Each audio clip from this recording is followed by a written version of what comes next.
Baby crying in an airplane? Hand them a device. Problem solved. Go take your Valium, fall asleep, and wake up in another place to look at 3 of Social media promised to connect us with the world, but the irony is, it has only made us antisocial. Entire generations of kids are growing up without social skills. They don't develop the social skills needed to operate in the real world or foster meaningful relationships. The only numbers they learn to count are either 1 or a million. And people today are growing dumber and dumber. They no longer understand subtext or how to read the room, as it were. Everything has to be closed captioned or explained in the comments. Everything is taken at face value. Compared to 10 or 20 years ago, there's a dire lack in eloquence and beauty of communication. Nobody knows how to talk to each other anymore. The sad fact of the matter is that language is dying, simplified and bastardized by the casual internet folk. They with their autocorrect and their auto-captions. And if the internet or phones were simply novelties,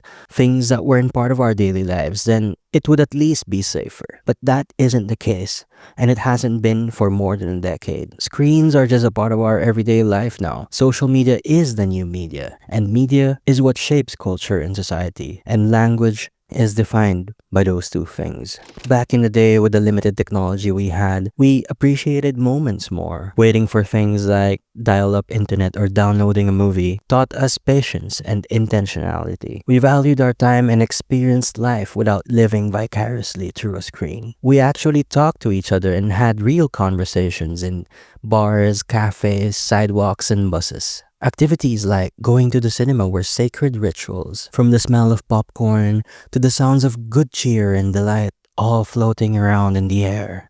It was all magical. Now people opt for simply watching movies on their phones and think that it's somehow the same or even better. But it's not. It's not, because it's the community and togetherness that made these things special. But today, people would rather wander around aimlessly, staring at their phones, disconnected from the world rather than experiencing it and being in it. They're desensitized, unkind, and jaded. Hooked, lined up, and sunk, as I like to say. Hooked on the worst addiction mankind has ever invented. Always on the feed, never full, led to the brink and sunk into the deepest depths of oblivion by creators, influencers, and machine-driven corporations. No, for the zombie generation, everything has to be filtered, guided, assisted by AI, and fed through a filter by an algorithm. The term content has become hollow and encompassing everything from ads to adult material, and in my opinion, has become the 21st century's dirtiest word. The old adage, children are the future, would probably no longer apply when kids these days are raised on the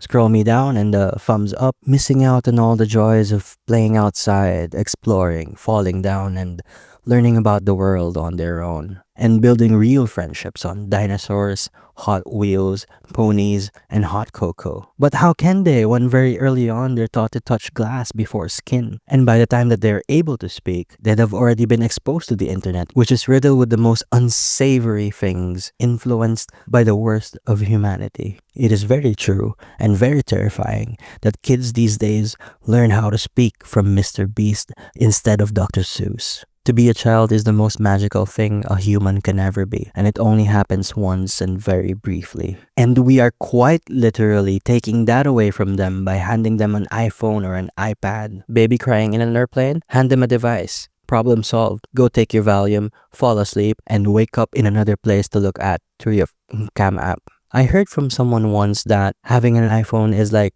having the entire world in the palm of your hand. I was so stunned that I couldn't physically laugh or cry at the time, so I just kind of said, sure. But that is exactly the kind of dangerous thinking that is destroying us. Everyone's just perpetually glued to a screen that most people can't even navigate to places without a GPS. Why store all those useless street names in your brain when it's all easily accessible with a single touch or voice command? The entire world in the palm of your hand. Well, as long as you have Wi-Fi, of course. I have not heard anything so equally arrogant and ignorant since then.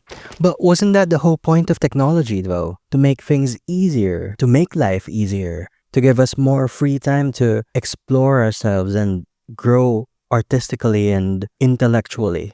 Well, guess again. Because it turns out that when you give people nothing to do, they would rather do Nothing. Instead of becoming more productive, people have become lazier and more impatient.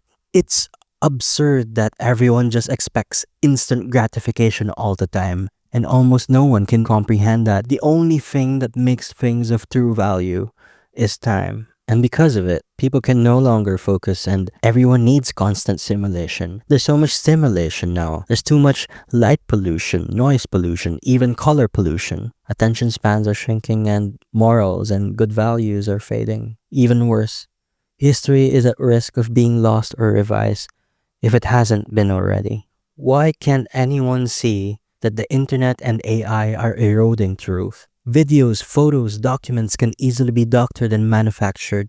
How does anyone tell the truth anymore? Can things still be corroborated anymore? And people simply accept whichever has the most likes. People have been conditioned to be docile and subservient to the master algorithm. They're now desperate to be told what to do, what to think, what to say, what to buy, what to eat, what to consume. You give them facts for free and they would rather pay premium for an untruth. The future looks bleaker than ever. The children being raised on social media will be the ones to inherit the world, and I fear for what that means.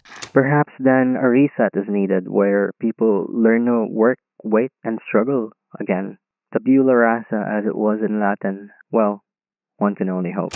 But it all boils down to this one simple question. Do we want to be remembered in history as those who let all of this happen? As the generation who will have brought on humanity's darkest ages? Or do we want to be remembered as a generation who stared at the face of obsolescence and extinction and said, no, we're not having it. Not today, not ever, not for our children and our children's children. But should we even bother saving the world? I know that sounds so grand and noble, conceited and highfalutin even, because given enough time, nature will eventually take care of things, right? But forget the future. How about we just focus on repairing the damage today in this here present? And it doesn't have to be so grand or so far away because I know that it's not out of reach. All it takes is proper reflection and the right amount of awareness. Things don't have to be so dim and bleak. I'm not saying that all technology is completely bad. We actually have it good with the kind of access we have today. We can learn anything, do anything, we can build anything with the tools that we have today. We just have to learn how to use our devices with intention. An iPhone is good if you know how to use it. It will take time, but as I said, real valuable things take time. We might not even see things drastically change within our lifespan.